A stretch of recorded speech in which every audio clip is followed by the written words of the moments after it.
बोल बांके बिहारी लाल की जय। बोल कृष्ण कन्हैया लाल की जय।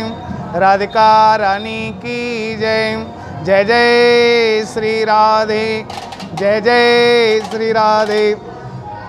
बोल गिरिराज महाराज की जय। सर्वप्रथम आज भारतवर्ष के समस्त जितने भी भक्त लोग हैं उन सब के लिए भगवान श्री कृष्ण के जन्मोत्सव की, श्री कृष्ण जन्माष्टमी की हार्दिक बधाई और शुभकामनाएं। पूरे संसार के जितने भी लोग हैं उनका जीवन सुख शांति से कटे, उनको किसी प्रकार का कोई कष्ट न हो। भगवान उनके ऊपर धन ऐश्वर्य संपत्ति की वर्षा करते रहें, उनका मन अच्छे अच्छे कार्यों में लगे, मन हमेशा खुश रहे, ऐसी कामना के साथ में। और हम आज श्री कृष्ण जन्माष्टमी महोत्सव मना रहे हैं। क्यों मनाते हैं भगवान का महोत्सव? क्योंकि हर साल भगवान का महोत्सव हमें मनाना पड़ता है। क्यों मनाना पड़ता है? कि लोगों को याद दिलाने के लिए, दिलवाना पड़ता था। भगवान की जन्माष्टमी आ रही है, ये लोगों को बताने के लिए कि हम सनातन धर्म प्रेमी हैं और हमको उस सनातन के बारे में पूरी जानकारी होनी चाहिए। हर धर्म के प्रत्येक जीव को अपने धर्म के बारे में पूरी जानकारी होती है, लेकिन हमारे धर्म के लोगों के लिए अपने धर्म के बारे में कोई जानकारी नहीं होने के कारण वो लोग जो है ना बड़े दुखी हैं। और धर्मों में एक आवाज़ पर ही सारे कार्य सिद्ध हो जाते हैं लोगों के। हर आदमी अपने कार्यों को करने के लिए अपने धर्म के अनुसार ही कार्य करते हैं। मैं नहीं कहता कि किसी भी प्रकार से हमारा धर्म जो है और किसी अधर्म की बात को करे। इसी कार्य को करने के लिए भगवान श्री कृष्ण आए थे। आज अष्टमी तिथि रोहिणी नक्षत्र बुधवार के दिन रात को 12 बजे भगवान श्री कृष्ण का जन्म हुआ था। भगवान रात को ही क्यों आए? भगवान दिन में भी तो आ सकते थे। एक बार एक जो है सज्जन मथुरा में आए और मथुरा में आकर के वहाँ के पंडित जी से संकल्प कराने लगे यमुना जी में। तो पंडित जी कह रहे मासानाम मासोत्तम मासे और भाद्रपद मासे सुबह कृष्ण पक्षे। जब ये ऐसे कृष्ण पक्ष बोला तो यजमान भी बड़े चतुर थे। उन्होंने कहा भैया कृष्ण पक्ष नहीं है, अब तो शुक्ल पक्ष चल रहा है। बोले देखो भैया कोई भी पक्ष चले, हमारा तो कृष्ण पक्ष ही है। ऐसे ही भगवान का पक्ष केवल कृष्ण का ही है। कृष्णम आकर्षयति स कृष्ण, यानी जो आकर्षण कर ले अपने भक्तों का मन और संसार के लोगों को मन को जब भगवान आकर्षित कर लेते हैं, इसलिए उनका नाम कृष्ण है। कृष्णम वंदे जगत गुरु, सारे संसार के गुरु भी भगवान श्री कृष्ण हैं। और इसलिए भगवान श्री कृष्ण की जन्माष्टमी महोत्सव को हम जब मनाते हैं तो बड़ी धूमधाम से और अच्छे अच्छे मंदिरों की सजाना, लोगों को खुशियाँ प्रदान करना, लोग आते हैं दर्शन करते हैं जयकारे लगाते हैं, उनसे क्या होता है मन प्रसन्न होता है। मन की प्रसन्नता जब होती है आदमी की तो जीवन में सुख शांति आती है। क्यों? शास्त्र कहता है मन के हारे हार है और मन के जीते जीत, मन ही मिलावे राम सो मन ही करे फजीत। मन जो है ना वो जब विचलित हो जाता है आदमी का तो उसका मन कहीं लगता नहीं है। या संसार की जैसे वस्तुओं को छोड़ देने के बाद वे प्राणी विचलित होता है कि कैसे हम दोबारा प्राप्त करें। अगर ऐसा मन आदमी का भगवत भक्ति में चला जाए कि जिन भगवान को हमने छोड़ दिया है उन्हें कैसे प्राप्त करें, तो प्राणी को न तो कभी शोक होगा, न कभी लोभ होगा, न कभी मोह होगा, न कभी अशांति आएगी। अशांति आने के भी कारण कई हैं संसार में। आज कलयुग में प्रत्येक जीव जो है दुखी है, कोई सुखी नहीं है संसार में। क्यों नहीं है? इसका एक कारण है कि कोई तन दुखी, कोई मन दुखी, कोई धन बिन रहते उदास, थोड़े थोड़े सब दुखी, सुखी कृष्ण के दास। कृष्ण जिसके जिह्वा पर एक बार भी आ जाए उसका जीवन जो है ना, जितने पाप कर्म किए होते हैं वेद शास्त्र कहते हैं एक बार में ही उसके सारे पाप नष्ट हो जाते हैं। इसलिए भगवान श्री कृष्ण जो है ना परम ज्ञानी भी थे। उनसे बड़ा ज्ञानी संसार में कोई नहीं था, उनसे बड़ा योगी कोई नहीं था। वो एक क्षण में ही सारे संसार को बदलने की शक्ति रखते हैं। हम जब आरती करते हैं तो बोलते हैं कि ओम जय जगदीश हरे, भक्त जनों के संकट क्षण में दूर करे। ओम जय जगदीश हरे। हम लोग भगवान कहते हैं आरती में जब गाते हैं हम कि भैया भगवान तो एक क्षण में सारे कष्टों को दूर करने की वायदा कर रहे हैं हमसे, और हम लोग अपने कष्टों को दूर करवाना नहीं चाहते। क्यों? क्योंकि हमारा मन जो है ना कहीं रहता है और तन कहीं रहता है। मन कहीं और तन कहीं रहेगा तो भैया भगवान कैसे मिलेंगे? तो कबीरा मन तो एक है, चाहे जहाँ लगाए, चाहे हरि को भजन कर, चाहे विषय कमाए। ये मन है, इसको जहाँ भी लगा दोगे एटम बम का काम करता है। मन के द्वारा सुख की प्राप्ति और दुख की प्राप्ति मन के द्वारा होती है। क्यों? क्योंकि ये मन जो है ना बड़ा पागल है, संसार में बड़ा जल्दी रम जाता है। अब हम देखते हैं, कई बार थोड़ी सी राजनीति की बात कर लेते हैं। अब हमारे कितने त्यौहार आते हैं और हमेशा बिना त्यौहार के हमारा सनातन धर्म जो है वो कभी जो है पूर्ण नहीं माना जाता। सनातन धर्म हमारा जब तक हम लोग त्योहारों को नहीं मनाते, क्योंकि त्योहारों से हमें आत्मशक्ति मिलती है और हमारे मन की प्रसन्नता बढ़ती है। इसलिए हम लोगों को त्यौहार मनाने में बड़ा आनंद आता है, सनातन धर्म प्रेमियों को।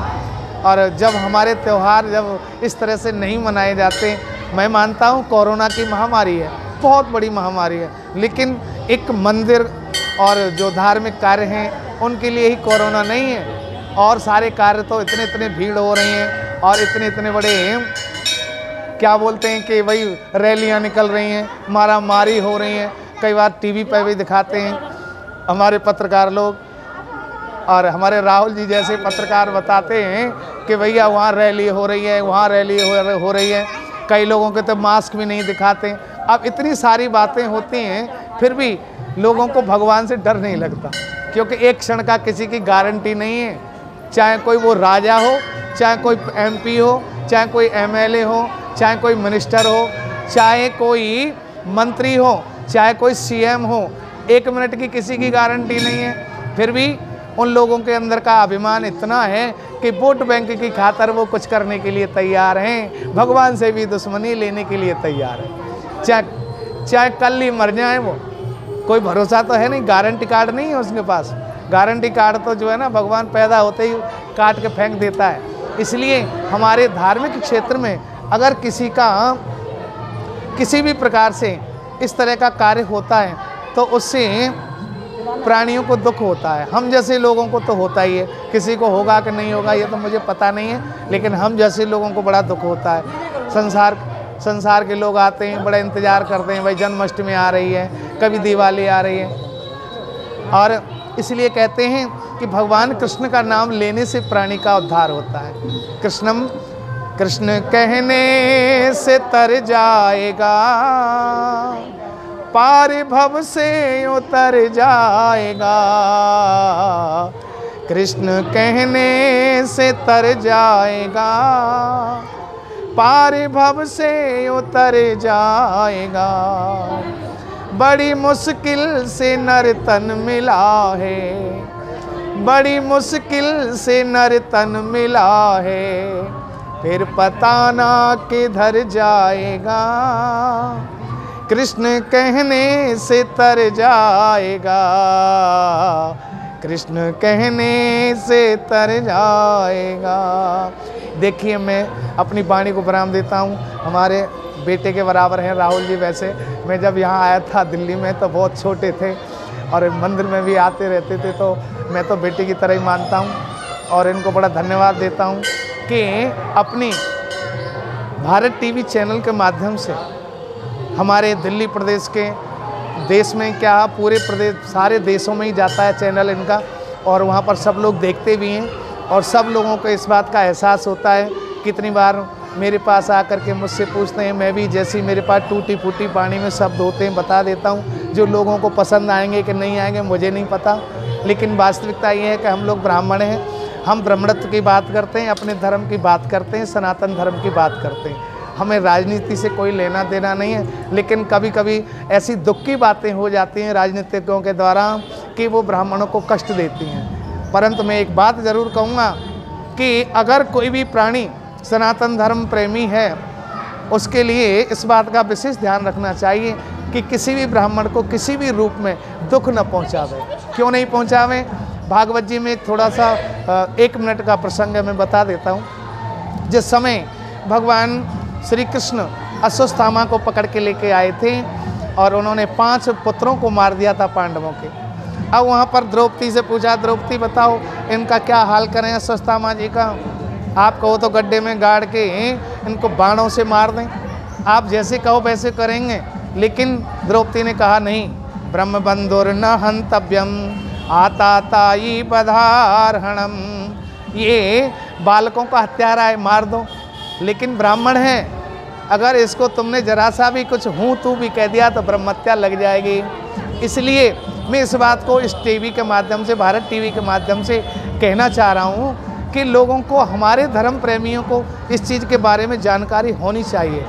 क्योंकि इस समय और इस माहौल में बहुत ब्राह्मणों का इतना बड़ा अपमान हो रहा है, मुझे पता है, कई बार हमारा भी हो जाता है, परंतु हम अपनी बात को कहीं पर भी दबा लेते हैं, लेकिन जो बेचारे ब्राह्मण हैं वो नहीं दबा पाते, तो एक आह निकलती है। इसलिए मैं हाथ जोड़ के प्रार्थना करूंगा सभी सनातन धर्म प्रेमी सज्जनों से, तो कभी भी इस विषय को जो दिमाग में ना लाएं कि किसी का, ब्राह्मण का ऐसा कष्ट पहुंचाने का कष्ट न करें। मैं बार बार कोई गलती हो गई तो मैं क्षमा मांगता हूं, मुझे ये बातें कहनी पड़ रही हैं क्योंकि मैं देखता हूं, मैंने बहुत जगह ऐसी बातें देखी हैं। बहुत दूर दूर तक हम भागवत कथा करने जाते हैं, राम कथा करने जाते हैं, तो वहाँ पर ब्राह्मणों का अपमान हमने होते हुए देखा है और लोगों का नाश भी होते हुए देखा। इसलिए मैं अपनी वाणी को यहीं पर विराम देता हूँ और मेरे कन्हैया का एक जयकारा लगाएंगे जोर से। आज श्री कृष्ण जन्माष्टमी है और एक बार बधाई आप सब लोगों के लिए, हार्दिक धन्यवाद हमारे राहुल जी का और आप सभी दर्शकों का।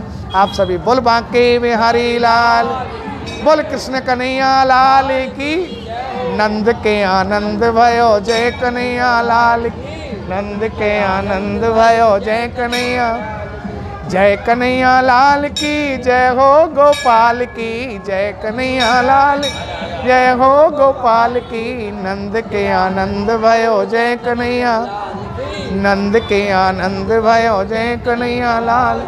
ज्वानन को हाथी घोड़ा बूढ़ेन को पाल की, ज्वानन को हाथी घोड़ा बूढ़ेन को पाल की, नंद घर आनंद भयो जय कन्हैया की, जय कन्हैया लाल की जय कन्हैया। जय जय श्री राधे, जय जय श्री राम, जय जय श्री राम।